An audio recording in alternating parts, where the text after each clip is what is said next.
เมียนเอาโบราณการเกิดกิเลสตึงทงเกิดกิสิตึงทงเกิดกิเลสทงแต่ยาในยืนนบานเจลวาตุผ่านมีตึงนิโตบานก็มีตึงโบราณการโอยเอาฐานกาโมฆะมีตึงนิหาฐานเกิดจีโมดามของกา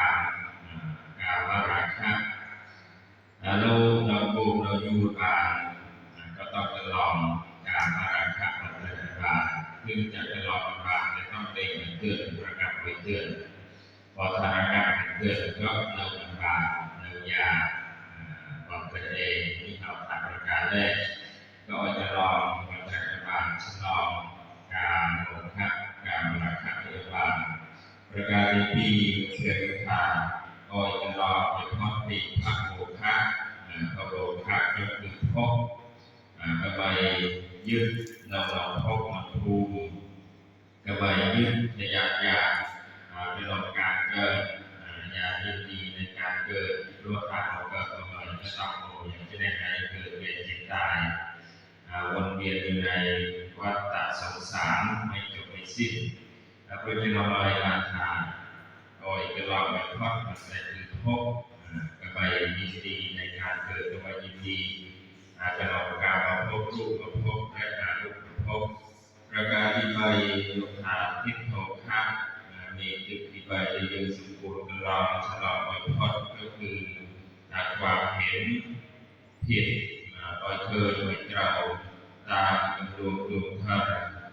เกิดเป็นเราตามดวงท่านเดินเปลี่ยนบาตราบุตรเจอตาเมื่อเคยเจียยบันเจียเคยโจยบันโจอันนี้มีจุดที่ใบในยืนสุขุมฉลองไปทอดและมีจุดสุดท้ายกรอยจีดีโกนเอาตาวิโชคะแปลทาอ้อยยืนกระลองทอดปีสักกระเด็นเด้งกระลองกับวิชาคือเอาแต่สักกระเด็นเด้งอ้อยเด้งเกียรติบัตรกระลองอนิจจสัจสีอนิจจสัจสีก็คืออ้อยยืนเด้งฐานทุกเหตุแห่งทุกวิธีการดับทุกและก็หนทางในการดับทุกอ้อยเด้งจิตที่บัตรกระลองอนิจจสัจสีจากทางการที่ซึ่งมันชอบมันโลภเพราะอวิชชาเป็นก่อเกิดของความยึดมั่นถือมั่น